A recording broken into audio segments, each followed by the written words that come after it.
Right, I made an Instagram account to pretty much share cat memes with one of my friends and also to troll Mustang drivers for obvious reasons.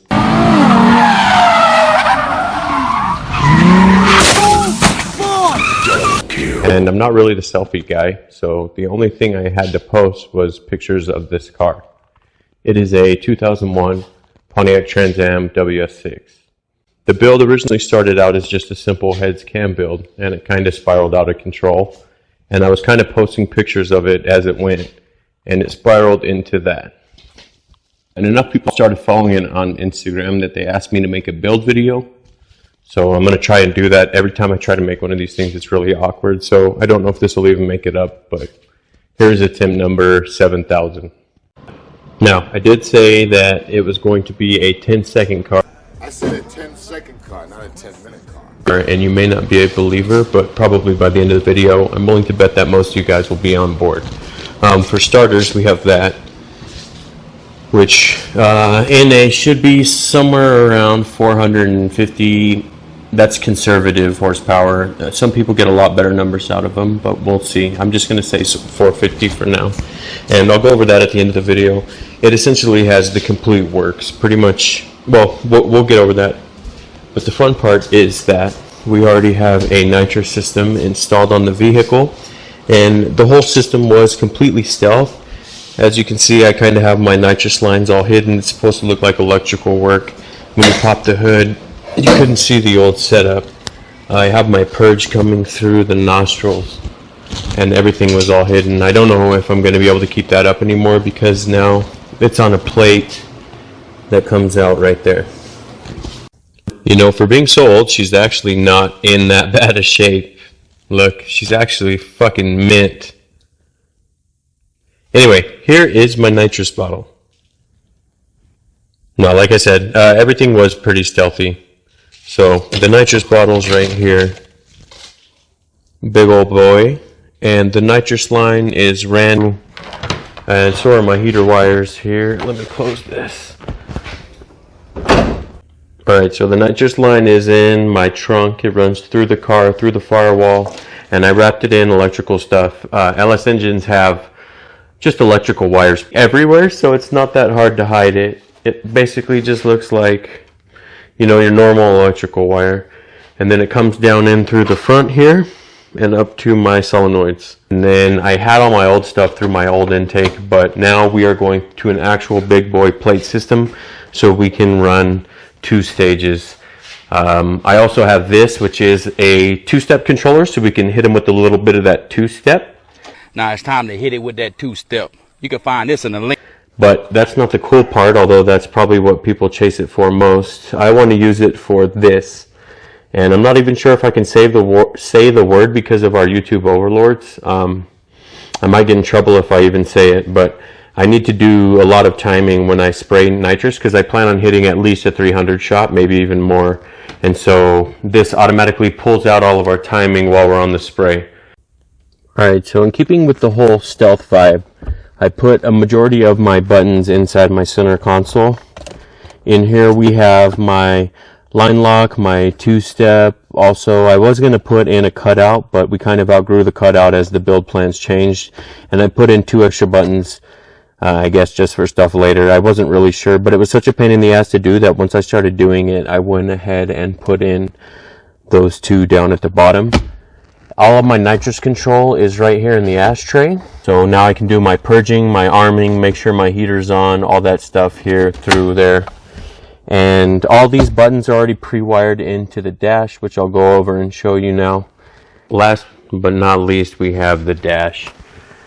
And it's a little cheesy maybe, but I kind of just wanted to have a little fun with the build.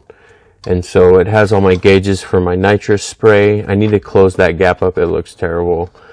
And more importantly, it has the stuff to kind of do nitrous a little safer. You can never do a full safe nitrous hit, but at least I have a window unit that controls what RPM my sprays come on. I also have a ramp in so we can come in slowly instead of just hitting it with the full shot. And still, you can't really tell. I mean, if everything's open, it kind of is a dead giveaway, but as long as I have everything closed up, You can't really tell that it's a nitrous car, so it should be pretty fun once it's all built up and ready to go. I want to kind of explain how a simple heads cam build ended up becoming that monstrosity, and it actually happens a lot. It's not like this is the first time this happens, but it's kind of funny. To start, the heads, these heads aren't terrible. They're just, I don't know. I guess they are kind of bad. The stock flow on these is 225 intake cubic feet per minute on the intake side and 180 on the exhaust side. And I'll give you the numbers for those at the end, but just as an example, it's 300 for the intake on those. So the difference is absolutely insane. And these new ones don't look like it, but those are actually PRC 2.5 heads that I sent off to Texas Speed and got ported. I just chose not to get them engraved. Also, the stock heads come with beehive springs. You can tell why, because, well, for obvious reasons, they look like little beehives, and they're kind of dog shit. Also, the retainers aren't very good either. So as soon as I started the build, I knew that I kind of wanted to do a little bit of head work. I knew I was going to be spraying my ass off, and you can't spray and, be safe if you have garbage heads.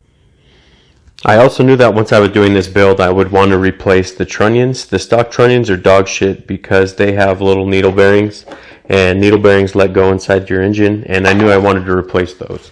So also at happenstance, while I was doing all this, someone on Facebook Marketplace had a set of 243s on sale.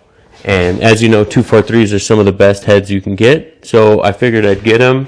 And then, as you do, I decided to just go ahead and send them off to Texas Speed and get them done, or PRC, Texas Speed, same thing. So they take them and they run them through their wonderful machines, their 5-axis CNC work, and they open them all up. I'll actually can show you still because I haven't mounted my intake yet. If I actually showed you guys how deep they got in there with the machines, I'd actually have to host this on Pornhub. Since I was kind of going all out on the build now, I decided to do the intake upgrade, and the difference is just kind of speaks for itself here. I went from the stock manifold to the fast LSXR, and the cool thing about this is it has direct port nitrous injection. Thank you. Thank you for providing us with the direct port nitrous injection. I also went with the LS2 fuel rail for this, which is a little bit bigger, which will help with the wet shot. And I went with LS2 injectors. I chose 57-pound injectors so I can run E85, but the size difference is just crazy to me. Alright, now at this point in the story, I just kind of conceded the fact that the build had gotten way out of control. I took the block and sent it off to a machine shop and had it completely bore honed, line honed, decked, polished up. I had my crank polished. I had all my journal checked and all of that stuff. I mean, we pretty much gave it the works at the machine shop. It cost a lot, and they got it all pretty and shiny here. And so it should be good to go. I also got my rotating assembly balanced. I went ahead and got forged internals, H-beamed rods, dished pistons with the Summit Pro LS package. Stock rollers are also kind of a common failure point in LS engines, so I went ahead and got Johnson 2110Rs. They're rated for 7,200 horsepower, and we should be able to spin them up that high. I couldn't get the link bar lifters, unfortunately, so that's the only thing I didn't get on this build. I did get the BTR lifter trays, though.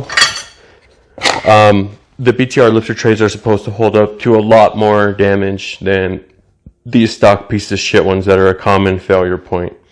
And the throttle body doesn't have a cable at all that fits, or at least there's no bracket for it, so I made this janky one at home, and I hope it works. I haven't really tested it yet. Obviously it needs to be in the car, but other than that, we also got hardened push rods. Obviously LS1 engines benefit greatly from camshafts, push rods, and rollers, so that was the first thing I was going to do anyway, so we went ahead and upgraded all that. Finally, just to finish up the front, I didn't want this video to just be long and a long list of all the parts I got for it, but I did want to talk about the K-member. As you can see, it's a complete tube K-member up front, and the reasoning there was a little bit of reinforcement in case the front end comes off the ground, but also it sheds a lot of weight. Between the upper control arms, the lower control arms, and the tube K-member, I think you shed somewhere above 50 pounds, and it just gives you a lot more access to work on it. And then I obviously went with coilovers because F-body stock suspension is kind of shit if you see those old ones over there. And they kind of suck, not only because they're over 20 years old, but it just never was really good in general.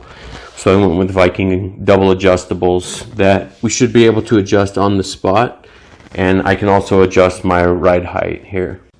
I also gave it an all new timing set.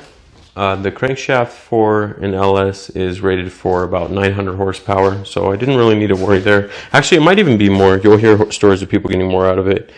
But we did want to do all of the new timing set. Also a new oil pump and everything inside. Pretty much nothing inside got reused. Definitely a weak point of this car is going to be the transmission. I didn't have enough money by the time all the build was finished to completely upgrade the car. I did get the rear end though, we'll go over next.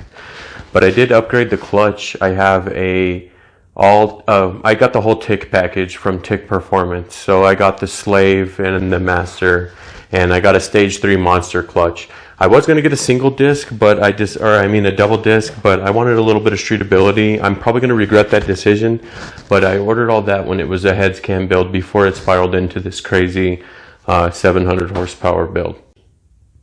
Alright, last but not least, what good is having all of that power if you're just going to snap your piece of shit 10 bolt?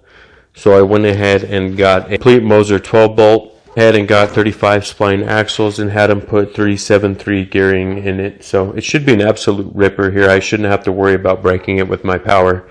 It should be able to handle, well, knock on wood, obviously. Everyone has rear end problems, but it should be able to handle essentially whatever we can throw at it.